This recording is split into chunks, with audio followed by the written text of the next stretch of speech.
and welcome to a brand new episode of Nile Cruise. I am Ahmed Nader, and as usual we'll be discussing a number of topics and issues which tops the list of this week.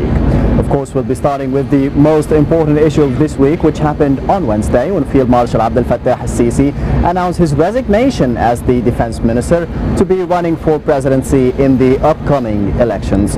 Of course, one more important topic are that various human rights organizations and governments released statements condemning the trial that sent 529 death sentences to the Egyptian Grand Mufti on Monday, as the Egyptian Foreign Ministry defended the trial as independent and carefully deliberated. One more topic, of course, in the Arab region or on the Arab front, that a summit was kicked off in Kuwait on Tuesday and Wednesday with a call by Syria's opposition for sophisticated arms, while Saudi Arabia stressed the need for a change in military balance to end the impasse. Of course, it also discussed terrorism and combating terrorism in the upcoming months by the Arab states, of course, not just Egypt. The UN peace envoy Lakhdar Brahimi, however, insisted on the need for a political solution for the conflict in Syria, urging an end to the supply of arms to all parties. And back here in Egypt, we'll be talking more about the Luxor Film Festival and the human development in Egypt. And of course, right now we'll be going out for a report about the Minister of Defense, Field Marshal Abdel Fattah al-Sisi, who announced on Wednesday his resignation as the Minister of Defense and that he will be running for presidency. So stay tuned.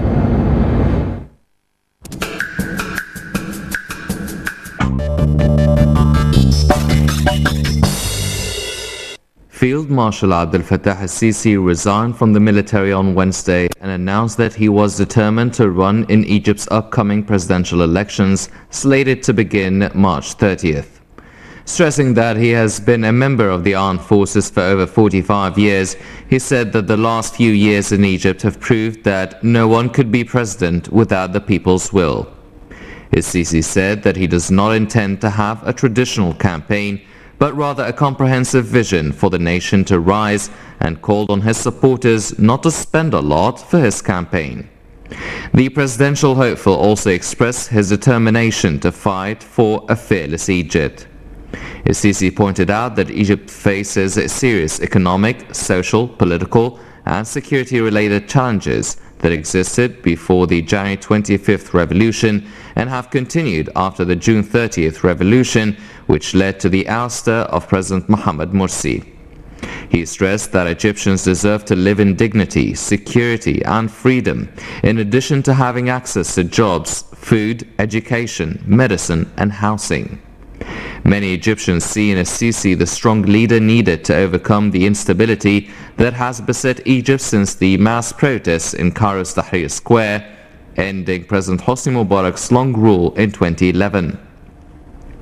Born in Cairo on November 19th of 1954, he served in the infantry after graduating from the Egyptian Military Academy in 1977, rising to command a mechanized division.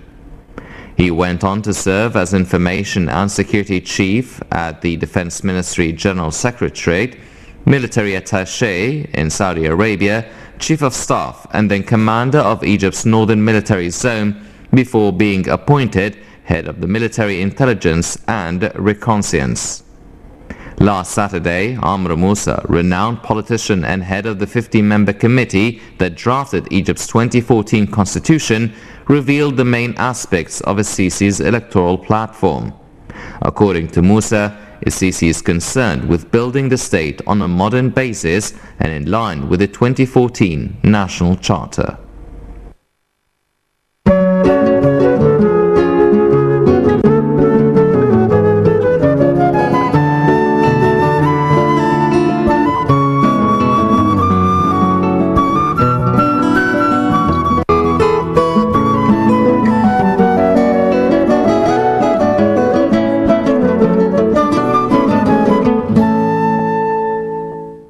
Welcome back. You're still watching Nile Cruise, and as we just saw on television, that you can be following Nile Cruise on Nile TV, on Facebook, Google Plus and Twitter, of course, as well as YouTube. And as we just saw on TV as well, that presidential hopeful now, Field Marshal Abdel Fattah al-Sisi, who just resigned on Wednesday as the defense minister, will be having a big chance to be winning the presidency in the upcoming months and in upcoming presidential elections. Regarding the presidential elections as well in the coming months, the Egyptian society anxiously awaits the presidential elections. An age group of the Egyptian society, of course, and the artists of Egypt's artists of society holds its wishes and expectations for the upcoming president. We have more details with Noor Hussein.